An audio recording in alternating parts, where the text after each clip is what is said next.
अस्सलाम वालेकुम। पेशी खिदमत है अकबर और बीरबल की दास्तान के कुछ और किस्से।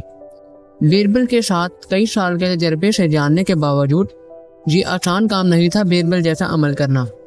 शहनशाह अकबर अपने मिजाज को बाज़ औक़ात ना रोक सकता था या काबू में ना रख सकता था।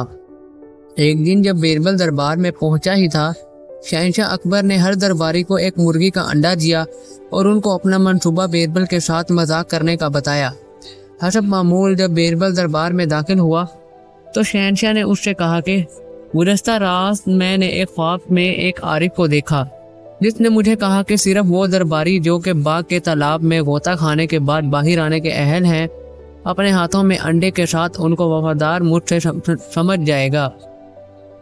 इसलिए तमाम को तालाब में गोता धनी करनी चाहिए और उससे एक अंडा लाएं। उसके मुताबिक तमाम दरबारियों ने एक एक करके गोता धनी की और हर एक के हाथ में अंडा लिए हुए बाहर आया। अब आखिर में बीरबल की बारी थी। बीरबल ने तालाब में गोता लगाया मगर उसको कोई अंडा ना मिल सका। उसने जल्दी से महसूस किया कि यह शहनशाह का मुझसे मजाक करने का मंसूबा था। बीरबल तालाब से बाहर आया और उसने कुओं के बसरे की तरह कां कां शुरू कर दिया और शहनशाह बीरबल की आवाज़ काओं की तरह सुनकर बड़ा चिढ़ा। उसने दरियाफ्त किया कि बीरबल, क्या तुम पागल हो गए हो? हर एक तालाब से अंडे के साथ बाहर आया है, तुम हाथ में अंडा क्यों नहीं लाए? बीरबल ने जवाब दिया कि आलिजा, सिर्फ मुर्गियां अंडा देती हैं, मैं कोई मुर्गियों का डब्बा नहीं हूँ।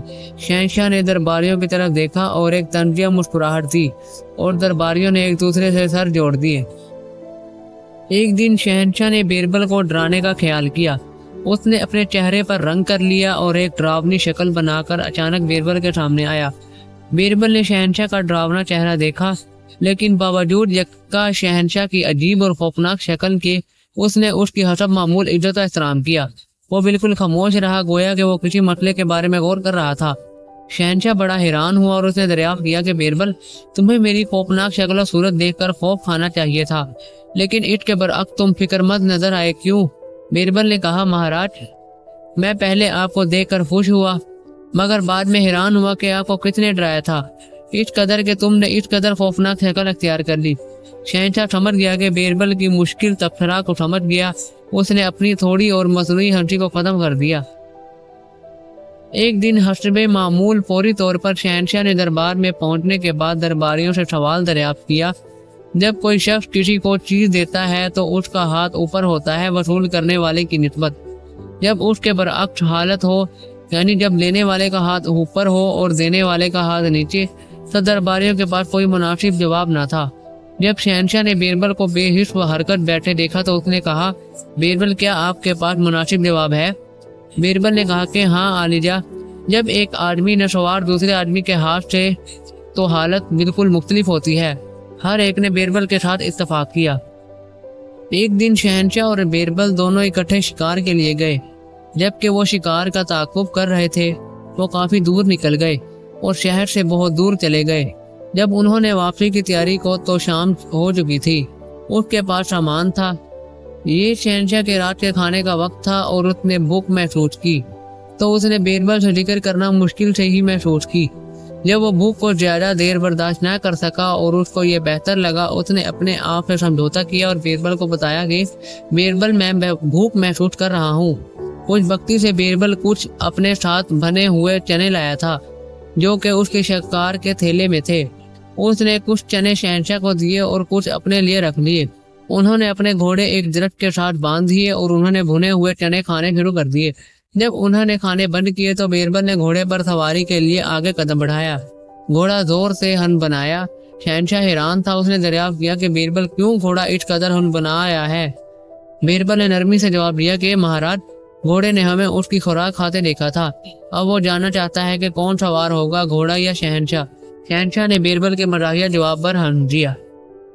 एक दिन शहनशाह अकबर की सालगिरह के मौके पर दरबार को खूबसूरती से सजाया गया था। मिठाइयाँ, खुशबुएं और फूल आज़ादाना तौर पर दरबार में तकसीम किए जा रहे थे। उनके हाथों को खुशबू लगाते हुए एक खुशबू का कतरा शहनशाह के कालीन पर गिर पड़ा। शहनशाह जल्दी से झुका ताकि उंगली से इतर को उठा ले। उससे पहले कि वो इतर को सला पा ले तो इतर का कतरा मोटे कालीन में जज्ब हो गया। अचानक शहनशाह अकबर ने देखा कि बीरबल उसको देख रहा था। मजाहिया अंदाज में اس نے بڑی پریشانی محسوس کی اور سوچنا شروع کیا کہ کوئی راستہ بیربل کو ثابت کرنے کے لیے کہ کوئی عطر قیمت کا نہ تھا۔ اگلے دن شہنشاہ نے اپنے نوکروں سے کہا کہ وہ محل کے پانی سے ٹینک کو اعلیٰ کوالٹی کے عطر سے بھر کر دیں۔